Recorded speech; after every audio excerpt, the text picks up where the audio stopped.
what we want to see happen in our workplace is we want human beings to flourish.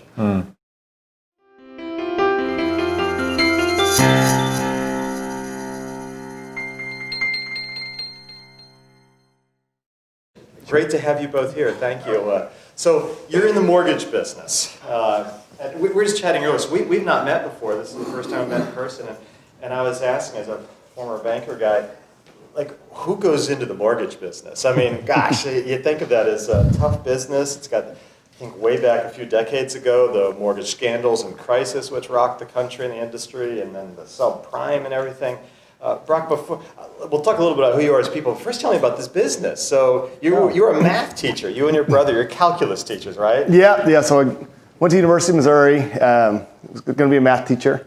Then was working on my master's in math. Was a TA at the university, and my brother and I started a ticket business, kind of similar to like what a StubHub is today. And my brother Brant got real good at online marketing, and this is right at the beginning of kind of Google days, and so our ticket company was ranking all over the place. If you could search for Yankees tickets, and we'd be first on Google, or Lakers tickets, and we'd be first, and we were connecting buyers and sellers. And we were just still in college, and just getting out of college, and had a lot of college students working for us, and we were having a lot of fun.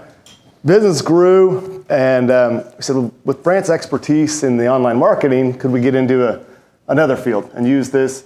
In the ticket business, it was very price sensitive, and so we were having a hard time building up customers for the long term. They just go to Google and look for the cheapest price ticket, right?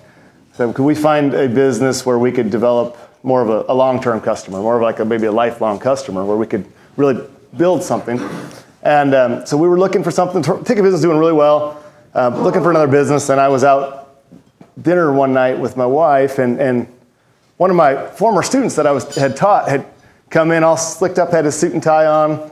Columbia, Missouri, we don't generally go walk around with our suits and ties on too much, but I'm like, hey, John, what are you doing? He's like, oh, I'm in the mortgage business. He's like, this is a really good business. Been in it for 2 years, and just got talking a little bit. Said, talked to Brant afterwards. Said, I think in the mortgage business, maybe we could build this more of a lifelong customer, Right. Because we're going to have a lot of communication. Tickets are just a quick sale, but in the mortgage, you're gathering docs. We'll be talking to them 8, 9, 10 times, and you can build a relationship. Yeah. And so we decided to go for it. We didn't know what we were doing at all. Well, I love the name of your when you first got your license, because of course you have to get licensed in all the states and a whole bunch of legal regulatory obligations to meet. What was the name again? The Mortgage Research? Yeah, it was the Mortgage Research Center. So I was asking this one, so like say you're a bunch of like quants and wonks that do all the research. Well, no, actually it was tell the real reason you named it that. Yeah, it was a domain that was open, and it was working. It worked well on Google, and we had to get to be online. You had to be in all the states, and so you had to get your name approved in every state, and to find a unique name that was a domain name. Nobody had that name, so it was good. So, Mortgage Research Center was the name of the company. Yeah, and so, but we got in with that online expertise, and at the time, 2003, a lot of the mortgage companies were doing refis because the rates had just really dropped. And so refis being refinancing, for those who don't know. Yeah. We said, well, refinances aren't going to be a long-term plan. When rates go up, they're over. So let's focus on the purchase market. So we started really focusing on purchase loans. So that helped us. While everybody else was doing refis, we're doing purchases. And then we just, real blessing, happened to do a loan for a veteran. And we could do a VA loan, which is a government loan, which is... they're hard to do, aren't they? A lot of paperwork, bureaucracy, they're tedious, aren't they? They're a great product that the government offers, but a lot more work. Yeah. Government product, right? Right. But we found out, hey, this took a lot of time, but it was a great product for this veteran, and maybe we should just make this a niche. And so if we focus on VA loans every day, we could be the best in the country at VA loans. And that was 2003. We decided, let's just do VA. And it's been, I guess, 16 years now, but now we're the largest VA lender in the country. That's huge. It's been a fun growth process, fun ride. So, yeah. Wow, that's amazing. So tell me also about, we'll come to Matt here in a minute, we're not leaving you out, but I just want to kind of get anchored on what your business is. Roughly how many people you have working now in the business? So, about 2,500 people. And are you largely based in Missouri, or Yeah, are you spread around? I'd say 2,000 of those are in Columbia, Missouri. Right. We have some branches in military heavy areas around the country. Right, yeah. And so also tell the story. So you've got a brother, right? And are you older or younger than him? So I'm the oldest. Then Brant, who's my business partner, is a year and a half younger. Right. Bryce is a year and a half younger than him. So we've got three boys in the family. And do you mind telling us a little bit about growing up? 3 boys. Was church a part of your life, or if it's not too personal, if you don't want to go there, you don't have to. But was church part of what you did as a kid? Yeah. So we grew up in St. Louis. Grandpa was a pastor. Okay. Mom was a Sunday school teacher. Went to college. Didn't go to church anymore, right? It just happened. You will not be the first person to whom that happened. That I could look in the mirror and have so far the same story. So there was this just cut off of I'd been going, and I just stopped going.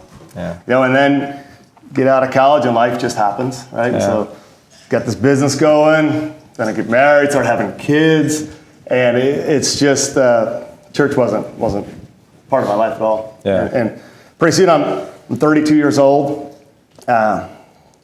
Enjoying life. Yeah, because you're shooting the lights out, you're hitting. Yeah, I think I'm a pretty good person. I've got this business, and we're making a lot of money. I've got more money than I ever need, and I'm 32 years old. I've got a great wife, and I've got great kids, but it just felt like something was missing. I didn't know what it was. And a friend of mine, Heather, invited me to go to church with her and her husband. And I'll give it a shot again. So we're at church, sang a couple songs. Pastor gave his message. Well, this is pretty good. I was enjoying the message. The message is over. We get up. We're going to sing, and I'm ready to sing. And up on the screen is the song we're going to sing, and it's "I'm So Sick." The title of the song is "I Am So Sick." I'm like, I'm not sick. I was kind of offended, bringing me to this church, and now you're telling me I'm sick. I looked at my friend like, "What'd you guys get me into?" I didn't sing. I just stood there, like, all these people singing, they're sick. What are they doing? And went home, and Heather stayed with it and invited me again the next week. Well, guess I'll go again. I was a little offended, but let's give it a shot. And then started going to church regularly with her and her husband. And as I was going, the messages, there was a lot of scripture in the messages, and I wasn't used to that. I mean, there was always Bible being taught, but they would put up just chunks of scripture, paragraph after paragraph, and going through the Bible.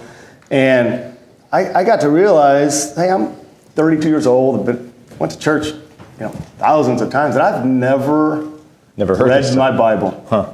Like, never opened it, sat down on my own to read Bible, other than a verse or two at church. Right. And I'm gonna check this thing out. So I had a Bible at home. My little brother, Bryce, had given me a Bible for Christmas a couple years prior. Grabbed it. I went to Starbucks. I said, I'm gonna read a couple chapters, see what this is about. And I opened to the book of Matthew, and I started reading in there at Starbucks, and I read through the entire book of Matthew. I just couldn't put it down. Wow. As you're aware, Matthew is the life of Jesus, right? So I'm reading about what Jesus said and things he did, and started comparing myself to Jesus. You know what? I'm not that good a person. And that song that they were singing, "I'm So Sick." I'm so sick. Wow. They were singing about me. I'm sick. I need Jesus. I need, there's 32 years when I finally realized I need Jesus. And I think, I don't know if it was that moment, but this process there where I just realized that what I believed back in the day, it was actually different. I didn't get it back going, and now I understood it wasn't about me. It was about Jesus. And I'm going to be in heaven because of what Jesus did, not anything I can do. Right. And I think, just that feeling, knowing that was just, there's this peace that came over me that I think that what I had been missing for 32 years was this peace that it's about Jesus. And I want to follow Jesus, and it's not about me. Yeah. And I think that gave me this desire to really want to follow him. And I look at my life from 32 to 12 years forward to today, and what Jesus has done. My life just making me a better dad. Much better husband and better friend. Yeah, that's extraordinary. Better boss. Yeah. But then I look even today, and I'm still sick, right? Like, I mean, I'm still sick. But Jesus with me now. I'm taking, like, I've got like these 2 steps forward, 1 step back, 2 steps forward, 1 step back. But I'm progressing forward more towards Jesus. You know, first of all, I hugely appreciate you sharing such a powerful and personal story. But I'm struck by what you're just saying there of it's not linear, right? So when someone really tries to invest their life in their faith and to follow Jesus, as you were saying, it's not like all of a sudden light switches on and everything's hunky-dory. You still will get physically sick, literally sick. You're still going to do stupid things at work. But it's, if you can like keep like climbing up a little bit each time over the course of one's life, it is different, isn't it? But it takes work. So you're doing that, and how does this guy, Matt, who's just sitting here smiling at us the whole time, come into the picture? And then I want to hear a little bit, Matt, of what you're doing as a business. And as you're telling that, I invite everyone here listening and here or in front of your screen at home, I guess I could say that now, can't I, Holly? To think, wow, what they're doing at a highly regulated business, financial sector, could I be doing some of this in my company if I own my business? Or could I be doing some of this, maybe I don't own my business and I'm somewhere in the system. Are there things nonetheless I could learn from this? So who's Matt? Plug yours. Tell us who Matt is and how the heck Matt? He came to be on your payroll. So kind of part of that story that I just told. So I had this peace, that I'd been missing for so long. I wanted other people to have this peace and this hope of heaven. My coworkers who I know their families and their kids, I want heaven for them too. And I want to, that's God's in control, but I want to do what we can do to spread that love, spread that word. And what can we do now? This company's growing. I feel like God's built this platform with all these people. Let's start having this conversation at work. Let's start having the faith conversation at work. Maybe we got to be careful how we do that. Yeah, did your general counsel, your in-house lawyers say, "What the heck are you doing, bro? Yeah, come on"? They definitely did. Yeah. We decided to go down and visit Hobby Lobby. I don't know if they're a Christian company, and just to see kind of what they've been doing. Mm-hmm. And as we went down, the thing they said that really stuck with me is just this mentality of, hey, be smart about what you're doing if you're going to do faith at work, but don't be scared. Be smart, but don't be scared. And so that kind of gave the encouragement, okay, let's be smart about this, but let's not be scared. Let's take some risk. Yeah, maybe we're going to open ourselves up to a lawsuit, but hopefully it's a small one. We're not going to take the company down. Let's be smart about this. Mm-hmm. And to really make this work, we need someone to come in to oversee everything that kind of make this thing happen. We're busy with mortgages and everything else. So we started looking for a chaplain. Mm-hmm. Did a nationwide search. We flew somebody in for Phoenix, flew somebody somewhere else, and we knew we had to have the right person to make this thing work. Yeah. And we knew we couldn't be too in your face with it. Right. Someone who was very wise, who knew their Bible, who also could get up and speak to the company, and who could meet one-on-one with people. And so it's just these talents that we were having a hard time finding. And then just real blessing. He comes in one day, or like 10 minutes in, we're like, yes, thank you, God.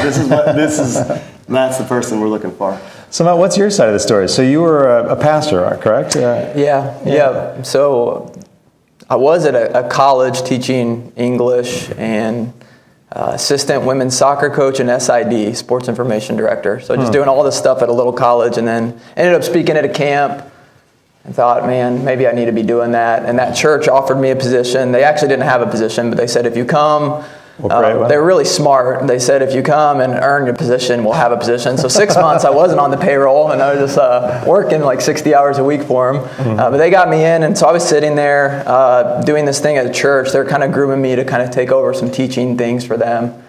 A fairly good, pretty large church. And then, one day I got a call out of the blue from a mortgage company. As one does when you're a pastor, right? Yeah, I was actually in our little sanctuary, getting ready for a talk, getting ready for the weekend services and whatnot. And my sister, she worked at Captain D's. She became fast friends with this kid named Eric, and Eric hung out with our family. It was a super eclectic family. Eric, fast forward 10, 12 years, had become the kind of lead recruiter at Veterans United. Meantime, I had written a humor book that was just a terrible book, and my sister was promoting that on social media. Eric saw it, contacted my sister and said, hey, is your brother a writer? And she goes, no, he just does that for fun. He works in a church. few days before, Brock had talked to Eric and said, hey, you find us a person. We're not finding anyone. So he calls me and says, come work in a mortgage company. I said, no. That was the beginning of your real humor book, right? Yeah, for sure. I said no, and then he called again like a month or two later and said, let me talk it over with you. And I said, okay, still no. And then he called again and said, hey, we're getting ready to hire someone, but I have a feeling that you're the guy. Will you come? And I said, 98% sure, Eric, I wouldn't take a job even if you offered it to me, so why would I come? He goes, oh, so there's 2%? And I was like, now I know why this guy's a recruiter. Like, I said, of course there's 2%. Like, somehow my life has ended up in this faith thing where I believe in this God that does weird things, so I could be anywhere tomorrow. So of course there's 2%. He goes, well, I'll buy you a steak, I'll rent you a car, just come. So I drove 3 hours, went, and then I met these guys, and it was just like far different than what I thought it would be. The way they wanted to structure it, what they wanted to do with it, what they didn't want to do with it. Like, what didn't they want to do with it? I'm just curious. Well, my thinking, and for those of you who are in business or watching who are leading business, the way I pictured it is it'd be a few things. One, it could be a way for an owner, a business leader, to kind of stroke their own ego or to feel better about themselves. That's interesting. So like, I have faith, and now I have this faith department, and it's kind of like, look how Christian I am, or look how faith, like, and they aren't active, they don't actually really support it, but they kind of start it and it makes them feel good. So just like to show off a little bit, frankly. Yeah. Or it could be the other way where it like is a thing that they want to have just to like serve employees, but they don't really want to activate it and give it any kind of conviction or give it any kind of like direction, and just serve everyone, but do it as watered down as possible so it becomes nothing to everyone. So you try and be too many things. So those were the two paradigms I was thinking. Is it going to be just a thing, it's like a trophy case thing for an owner, or it's going to be a thing where it's just like so either bureaucratic or so sort of PC that it just becomes like nothing. It's not gritty, it's not, I don't know, it's not substantive. So those were my fears going up, and then I met with them, and it just was like, oh, you want to do something that's a little scarier than that. It's a little more interesting than that. And they said, what would it take to get you here? I said, my wife. And I'm like smart man. I'm an optimist in a really gullible, naive way, and so I wanted to bring her because she's the shrewd one. And be like, no, man, it's a ripoff. And so I brought her, and I was like, you're going to poke holes in this boat. And then about halfway through touring and meeting with these people and seeing the employees, she said, hey, we kind of have to do this. And so we, on the way home, 3-hour drive home, we were looking at apartments, trying to figure out how to make it work. Could you find a place to get a mortgage, by the way? No. I had some good suggestions, though. So tell us a bit about what the IT is. And say your title again, Director of Faith and Community. And structure-wise, do you report in through HR? I'm always kind of interested in organizations, or through, like, how does that work? Yeah, I don't. Okay. And that was purposeful. I think this Be Smart, Not Scared. We've tried to do that every step of the way. Even before we started, they were looking for a chaplain. They hired me to be a chaplain. Before I started, we changed the title. Because I asked an unbelieving friend, I said, what if they hired a chaplain at your plant? He worked at a plant. He was the same age as our demographic. He was into the same stuff. And his exact line back was, I would stay the hell away from that guy. And I said, what if they hired someone there like me, we're friends, what if they hired me and I could just be there for you if you had a tough day or if you wanted to take a walk or just like doing some fun things at work? He said, oh, you're going to start? Are you doing that? And so then I was like, we got to change it. So it became Faith and Community, and just kind of building community in the workplace, having some faith in there as well, and just kind of seeing what it would become. So the it early on was like, they didn't really know, and I didn't really know, and so it was just kind of like, let's feel it out, let's get in there, let's contextualize, and let's build it kind of from the ground up in an honest way, not in a way where we're trying to like wedge it in. Right. Because don't you do these small group things with book studies and things like that? Like, tell us about it. It's kind of interesting. Like, yeah. And so one of the mechanisms we use, there's a few, but we don't want to be super programmatic with things, because then it's just Brock and it's his thing, and then it just feels like it's coming from the top, and that's not super safe. To even get back to the HR thing, to have that separation. So with small groups, it's like these employee-led groups. So an employee has an interest in a topic, interest in a book, they are respected, their work's going well. It's like, do you want to lead? It helps you develop leadership skills, it helps you get out there, it helps you get to know people. And then we just put sign-ups out, and like we do it by semesters. We're in a college town, so that makes sense to people.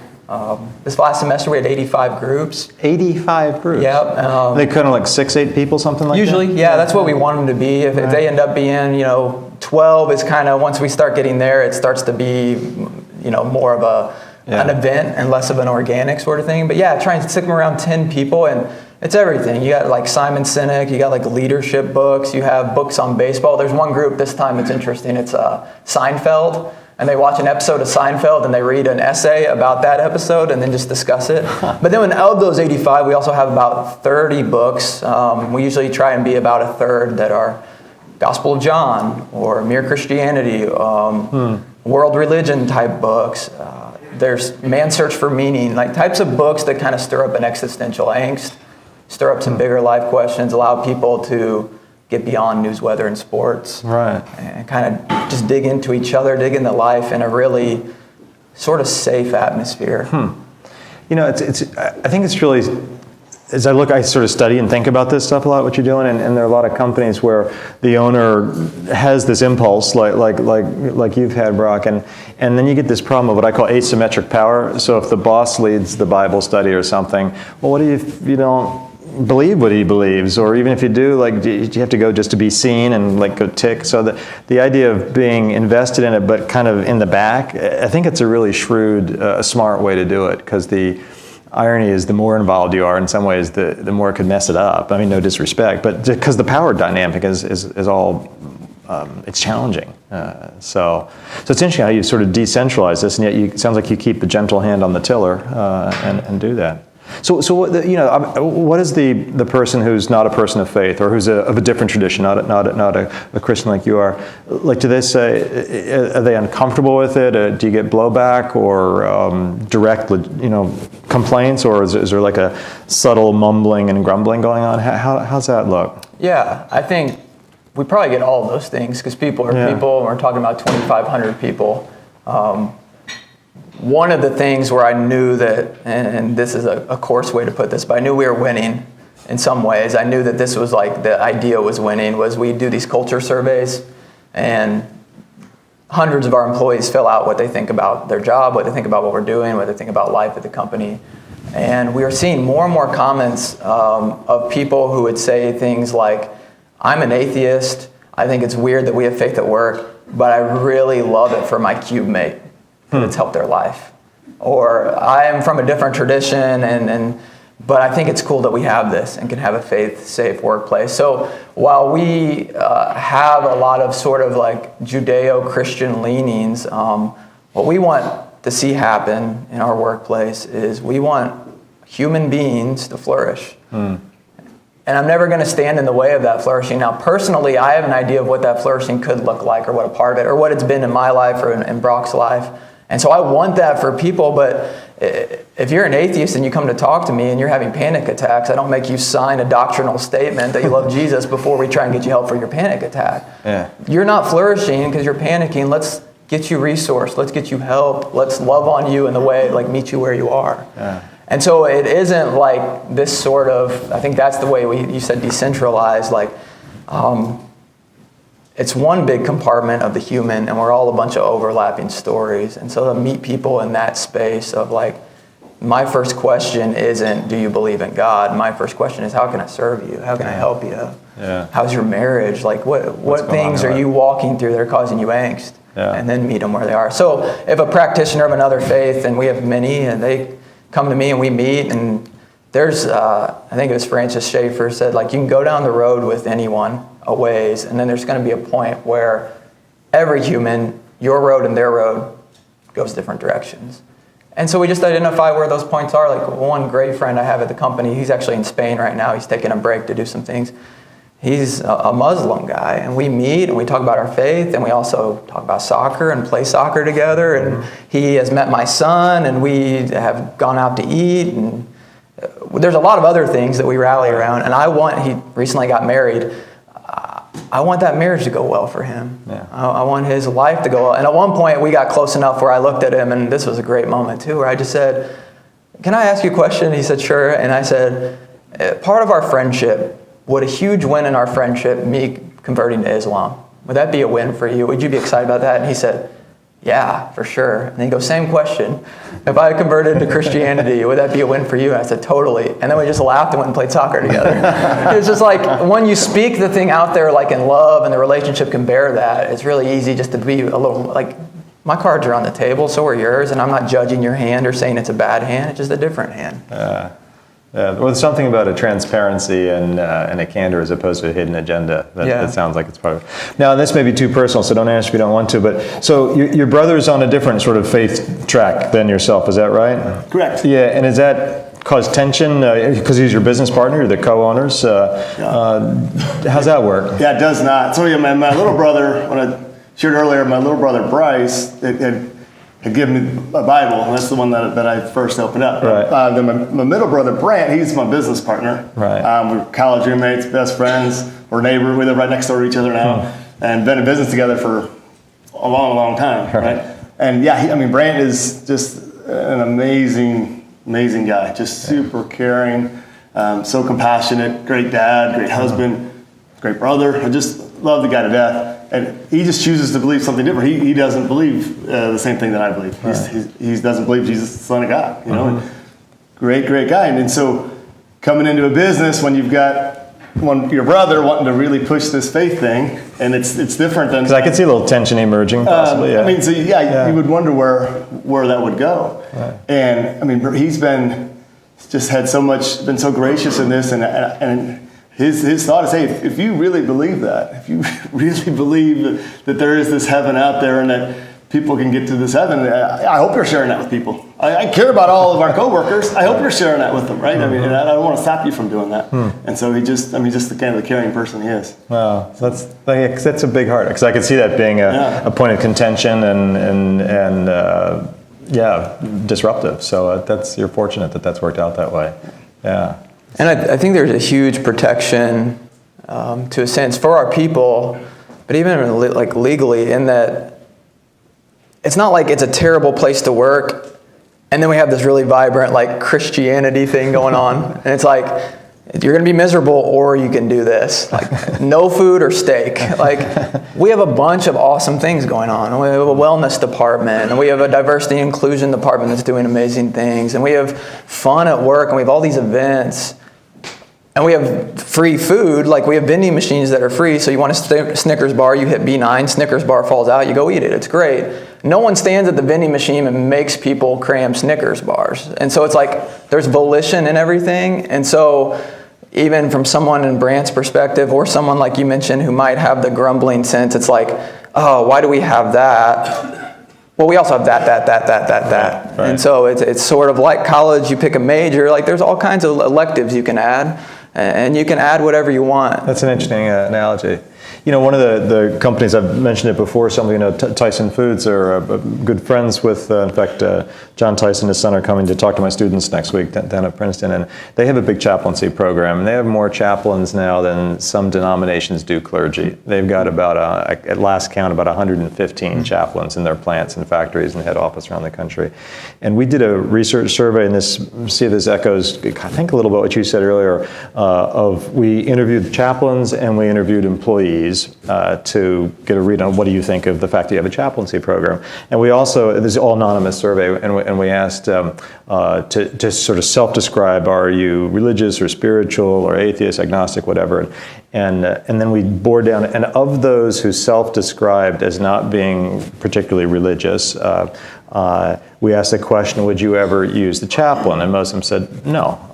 And then we asked the question, what do you think of the program? Like, are you supportive of that money and resource we put into it? And 93% of them or something like said, we think it's awesome that we have this. Even though I'm never going to use it, not my cup of tea. And even some of the people who would self-describe as being religious or of faith or spiritual, they said, those who like, no, I don't think I'd ever use it. I'm just a private person, but I'm really proud that we have that. So it kind of is echoing what you were saying, if I heard you right earlier. Yeah, I think we have that sentiment a fair bit. And that's another thing learning through the years in this is like, and you might have read these studies with whether a physician ends up getting malpractice or not.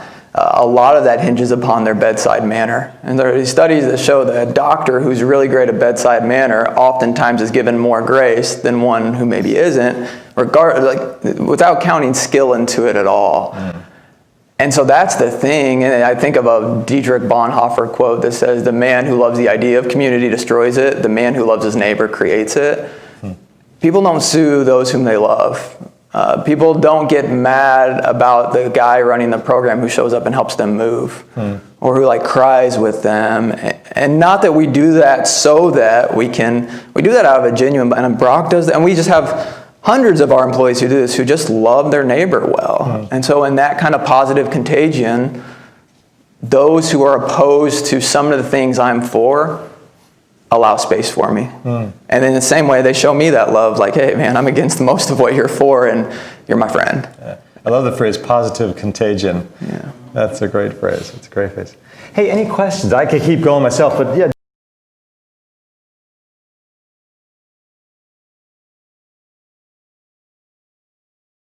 And first, with that, we have the traditional EAP, Employee Assistance Program, that's externally based. You can call the 1-800 number, you get the free counseling sessions, all of that, which is great because it covers a whole range of things.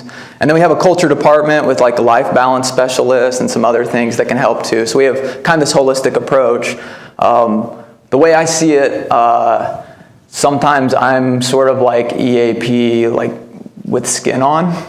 And so you can call the 1-800 number, or you can go to Matt's office, and you can go in there and cry, and you can go in there and laugh, or you can go in there and vent, or you can go in there and show them pictures of this thing that you did over the weekend, or whatever, and it doesn't go anywhere, kind of to your point. And so that's why earlier, like, I'm kind of a cousin of HR, like I go to their events and stuff, but I'm not beholden to them. And so people can go and offload things to me about their manager that's never going to go anywhere. It's like a pre-HR visit. Yeah. And then I can help them reason through what I think. Or they come to me with something, and we've had some of these where it's like, well, everything I do is above my pay grade, it feels like, but like I'm in over my head big time, and we need to get you in a counseling session right now. I got a person, and there's someone who is really easy to book with. I'll drive them there, whatever. And so I think it's similar to EAP in that we're trying to supply support. It's kind of an additive to EAP in that we're not going to be able to do some of the things they do really well with some of their expertise.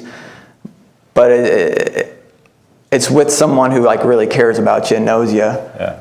But someone who's not in your sphere of work, someone who's not in your sphere of like friends. And so it's like a safety thing too, where you can be transparent, and then you can wipe the tears away and go back to work, and the buddies you work with didn't see that you had a vulnerable moment with someone. Yeah. So I think it's just the approachability to knowability is the benefit. And that's also a problem because we have to work through that, like, how do I use my time, and what's the best use of it, and how does our team use our time? Yeah. So do you have folks working for you, sort of like mini Matts, if you will?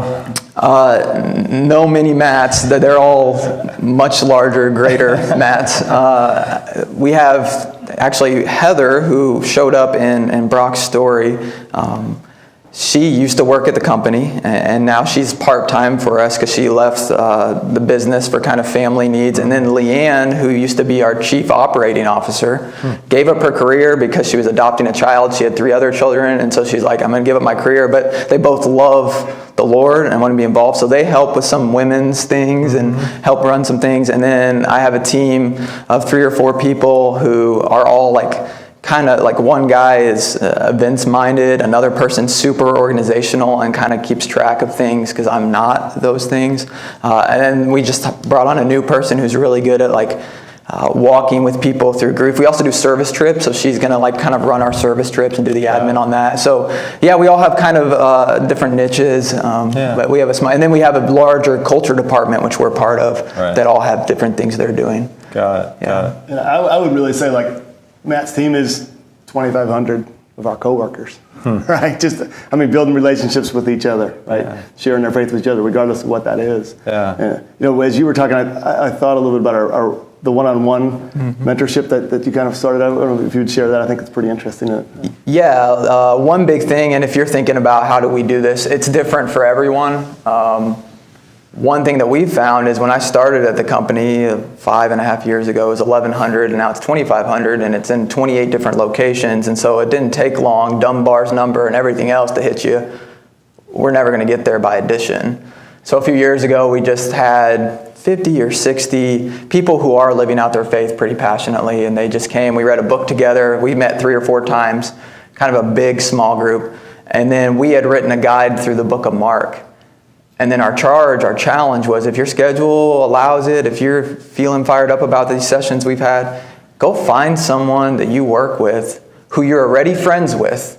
They trust you and they love you, kind of like me and my Muslim friend. Like, I can say anything to that guy and we're still going to be friends, and he can say anything to me. So go find that person and see if they would be willing to walk through this with you. And so we sent out, and of the 60 or so, 50 went out and found someone who they work with every day, who they have high trust with, they have a relationship with, and they read through the book of Mark. And then the next year we had all those 60 back and then added 60.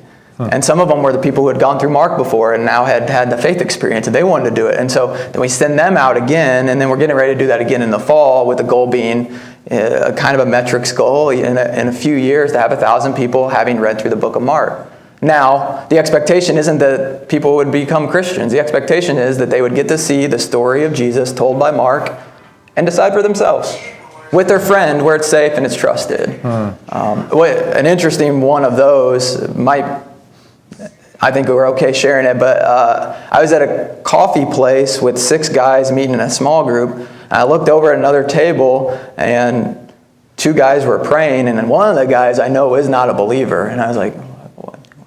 So I talked to the other guy, and I said, hey, you prayed with that guy? Was he okay with that? Like, I don't want you forcing were you winsome? Were you doing things? He's like, no, he's a believer. And I was like, he is? And I was like, when did he become a believer? He's like, oh, today, at the coffee place. Because we were reading Mark together, and we got to chapter 8, and he's just like, I'm in. And now this guy's going, and he's, again, process. Right. It's oven approach. It's not microwave. This guy's got things to work out. But he's got this mentor now who's not me. It doesn't need to be me. He's got a mentor who he's friends with and has worked together for 5 years. And so trying to get more into multiplication mindset. That's why we even came here, get multiplying this. Yeah. And get away from addition a little bit.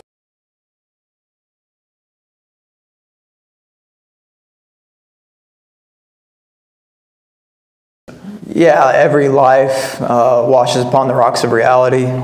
And what I realized early on is that everyone needs someone, and a lot of people don't have someone. Yeah. And so you get people in who, again, don't agree with you on a lot of things, but they just need to be heard. And they just need to be told something. I don't always know what the something is, but they just need to. And so I think there's a lot of truth to that, to just have someone on site who can be. But then the other side's true too, is I don't always just want to be the one, my office will get a certain distinction on it if people are always wiping, mascara's running down their face, whatever. So we want to be fun too. So we want to go out, and we just had a dodgeball tournament, and our team helped put that on. Dodgeball, that was my favorite game as a kid. Yeah, it's not so fun when you're in your 30s, 40s, and 50s.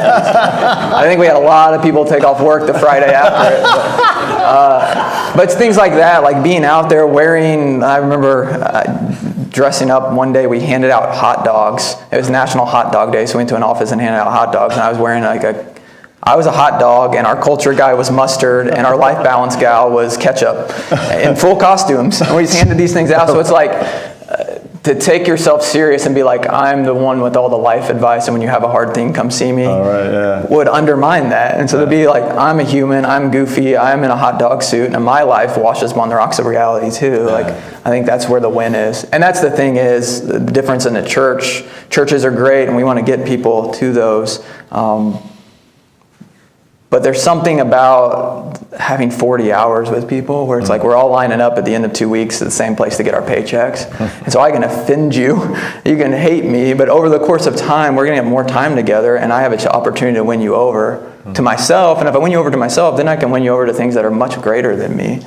And you have the opportunity to do that to me. So it's something about, it's really super messy, but it's a really beautiful picture to just be with people. Well, it's a fine line, isn't it? Because you don't want to, or maybe I'm putting my opinion here forward, that you don't want to be manipulative and play games with people. Even the language of winning someone could be offensive to some. What do you mean? The whole time you've been being nice to me is just because you want me to believe what you believe? How do you think about that? I think about it, again, and we have a values-based culture. You can look online and see our 3 values. Everyone knows our values. We try and live by our values. Our 3rd value is enhance lives every day. Enhance lives. And so the way I think about it is, what can I do with David, who I just met, to enhance his life? And it might be tell him about the slow pitch softball league that we have, because he loves slow pitch softball. He just moved into town. He doesn't have any friends. Right. And so my goal isn't necessarily to have a goal other than to, because you know me, your life is better. Mm-hmm. I mean, I think that's pretty much what Christ went around and did. That's what Paul was doing. Now they did it in unique ways, but try to figure out, everyone's got a void. How can we fill that void? And then over time, you start trusting that, hey, when I go to him, he's trying to serve me. Mm-hmm. And so even if I don't like some of the things he serves, I know where his heart is. It's for me. And when we do get on faith, it's not from, again, with the metrics thing, I don't have some spreadsheet as like conversion chart or something. It's just like when we get there, it's from an honest place. Yeah. It's not from okay, this is our third conversation, so this is where we need to do the sales pitch. Right. It's like, no, that happens when it happens. Sometimes it's conversation one, sometimes it's never. Yeah. Well, I think that keeps it more real, because I think an employee or any human doesn't want to feel manipulated, particularly on something so emotional, personal, volatile as faith. And if you feel you're being played, no one's going to like that. Yeah.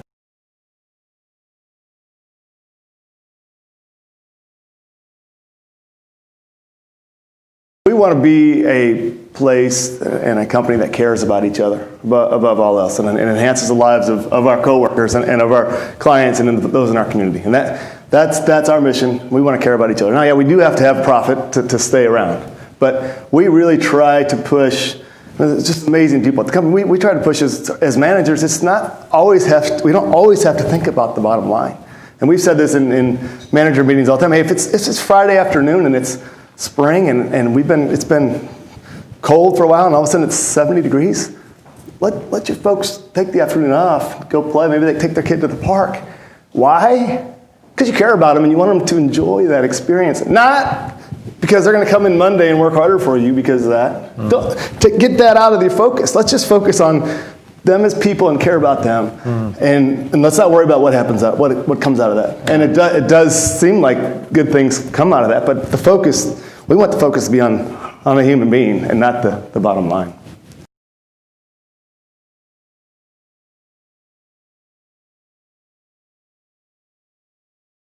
I think in a formal way, an informal way, an anecdotal way, I think care and compassion, not just from faith, but I think like just from culture and having this care of enhancing lives, our clients feel that, especially because a lot of it's done over the phone. And so when you're in a psychologically safe place where people care about you and want you to flourish, that phone call, when it starts going south, you handle it differently. And when you can go right after that phone call that goes really bad, we had a group, this is the funniest thing, we have these studios, these mindful studios, mind-body studios, and they're doing a 15-minute mile. So you go in there and you walk in place to fun like disco music, and during the 15 minutes you walk a mile. And so we had like all these people up there doing that, and then they're all back on phones with borrowers after it, and I'm like, I would love to hear the calls right after that, because they're different than the calls right before that. As far as the faith component spreading, we see it spread all the time through the community because our people are engaged and using their skills in the workplace and their faith in the workplace, and then they want to spread that to their churches and their neighborhoods. But then with our clients, like we don't ever do anything with them, but I have had several loan officers who are like, the person I'm working with is a believer, and we prayed together on the phone. And we don't tell people pray with the believers and try and figure out what their faith is, and then no, it's just a natural organic thing. Just like if we start talking baseball, someone's talking about Luke Voigt, you start talking about the Yankees, and I hear that, I want to talk about the Cardinals. I want to go back. So when you hear those things, we encourage people to love people where they are, and so we're modeling that for them. Intuitively, we all know how to do that, but then we're just kind of unleashing it. There's Chesterton had a quote that said, the role of the church is to let good things run wild. That's what we hope, is that we let good things run wild so that it does go to borrowers, but not in a programmatic way. Here's how you do this.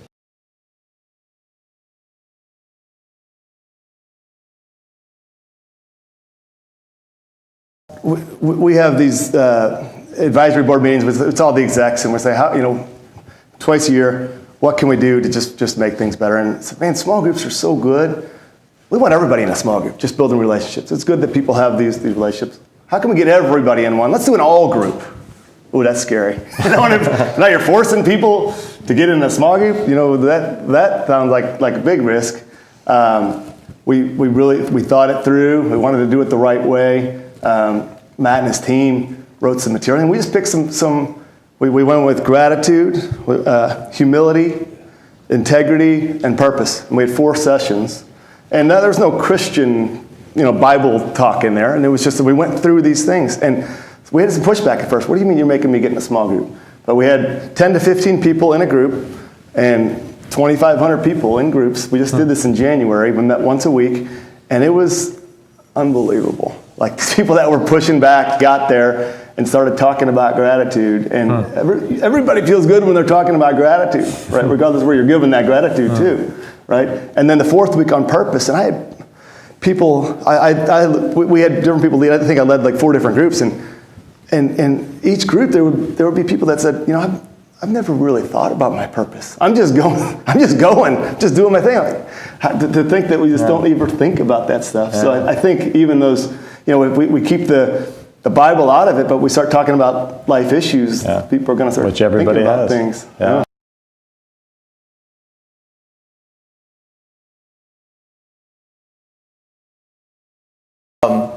It's gospel. It's short. Honestly, it was the shortest of the Gospels. It's also very action-oriented, and so we like that idea. People could do it in 8 weeks or 16 weeks. We have another thing we do that also lines up with Mark. We call it Jesus and Beer. It's a nighttime thing. Wednesday nights, we order pizza and have an open bar at a local pizza place. And then it's just 50 people show up. You get in tables of 10, and it's mainly skeptics, seekers, and you just talk openly, and there's no judgment. Talk about Jesus, ethics, whatever. And beer. What's that? And beer. Yeah, there's a lot of, and so that uses Mark as well. So when we're thinking about kind of our programming, meshing, and going together, that's kind of where we landed on it. We wrote a guide right now on Philippians, and so when we roll it out again, it'll be Mark or Philippians. We're working on one with Ruth. So kind of short ones, because again, to the other question, it's like you contextualize. Our people are super busy, and 16 weeks is a lot, and they'll phase out before you even get to the resurrection. They won't make it there. And so it's like, Ruth, there's a lot of themes that we could pluck out of Ruth that are very relevant to life that might get someone in an entry point of wanting to dig around more or find some things out or help in their relationship. So to go back to that question, the contextualization is like, you think about the ripple effect. I think of a place like that, and even our place, but one thing you got to do if you want to do anything, if you want to ask someone to read something with you or meet for coffee, is you need to be excellent. What do people respect in a big firm? It's the people who are excellent workers. And so it's you got to be an excellent employee. That's your key to get that door unlocked, to get those relationships going, because someone might want to be like you because your sales prowess or your numbers acumen or whatever. So it's you find whatever keys you have, and then you make sure they try and fit in the right door. And then when you're wrong, you throw it out and try again. But that's why Mark, just short, to the point. I'd say if there's one thing, if you forget everything else, one thing that I want to accent that has struck me about your sharing and your experience that you both had with this is the phenomenon of reading the text and not just books about the book. If you've never done this, here's a little exercise you do. Next time you're on a plane flight, take your Bible with you or on your device, however you do it, and pick one of the 4 Gospels. I'd vote for Luke, frankly, but that's a whole other story. But read it cover to cover during your flight. It won't take you more than 2 hours, 3 hours to read any of those Gospels, any of the 4, pick one. And just read it. Read from the beginning to the end of it. That's the homework I challenge you all to do. And even if you've read snippets before, it's an extraordinary experience to read one Gospel end to end in one sitting. And to do it maybe in a plane and have a glass of wine or whatever and just go for it. I want to thank you both for just this really fascinating business story, faith story, life story. Just really terrific. Thank you for coming all this way to share with us, and not just us here in the room, but those around the country who are going to hear this. It's huge. How about we give them a big round of applause?